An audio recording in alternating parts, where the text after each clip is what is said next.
Hey everyone, welcome back to my random review series. Today we're looking at the 2010 remake of Monkey Island 2. Monkey Island 2 is a much loved and critically acclaimed point-and-click adventure game. Now, point-and-click adventure games are one of my least favorite genres of games, but there are a few exceptions of games I actually have enjoyed in the genre, so I thought I'd buy this game and give it a fair chance. Now, one of the first things I noticed in this game is how slow your character's movement speed is. Now, one of my biggest pet peeves in any game is slow movement speeds and slow travel.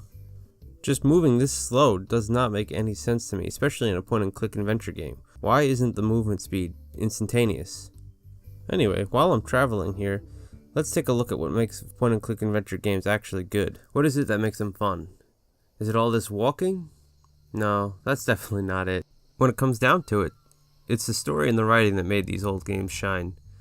So what's the story of Monkey Island 2? Well, it's clearly to discover the mystery of the woodchucks. How much wood could a woodchuck chuck if a woodchuck could chuck wood? A woodchuck could chuck no amount of wood since a woodchuck can't chuck wood. But if a woodchuck could chuck and woodchuck some amount of wood, what amount of wood would a woodchuck chuck? Even if a woodchuck could chuck wood, and even if a woodchuck would chuck wood, should a woodchuck chuck wood? Oh yeah, it also has a generic storyline about pirate treasure and being chased by the undead pirate LeChuck defeated in the previous game. Yeah, there isn't really anything special about this story. So Billob, you ask, what about the gameplay? Well, the gameplay in these games is what I hate the most. The puzzles never make any sense to me, and it always comes down to just clicking every random item you can find on the map and trying to combine it with other items to see if it works. For example, I need to get into this crypt here. But how do you get the key to get in? Well, it's kept in this guy's shop, and while I can enclose him in this coffin, how do you get him to stay there? Well, you gotta nail it shut. Where do I get the nails? Well, they're in this shop, but I can't take them. I have to distract him, and the only way to distract him is to cut this guy's leg off with this saw that I bought from a shopkeeper on a completely different island.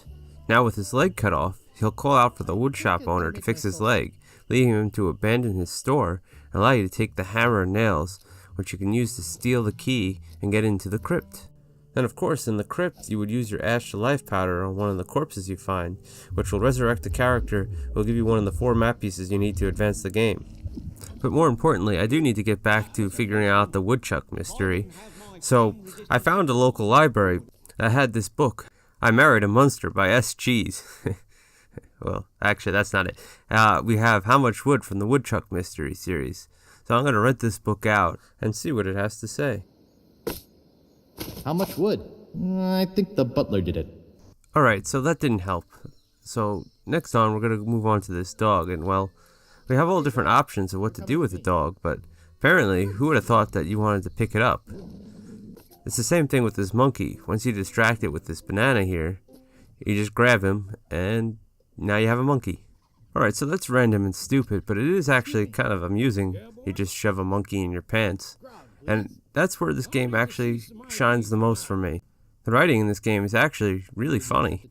It's the one thing in the game that actually redeems it for me.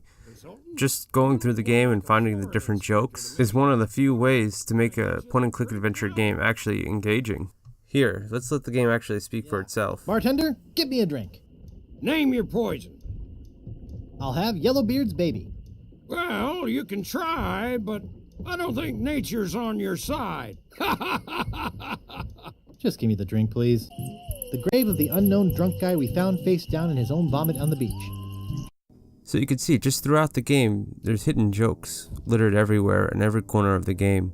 But now it's time for me to move on and finish this game up. However, I unfortunately get trapped by the dread pirate LeChuck and get moved to his torture chamber.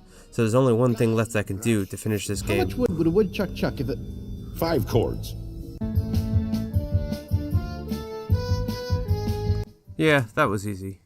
Alright, so obviously I wasn't a big fan of that game. So let's move on and see what my next random game is going to be. Well, I got Knights of the Old Republic 2. Yet another sequel.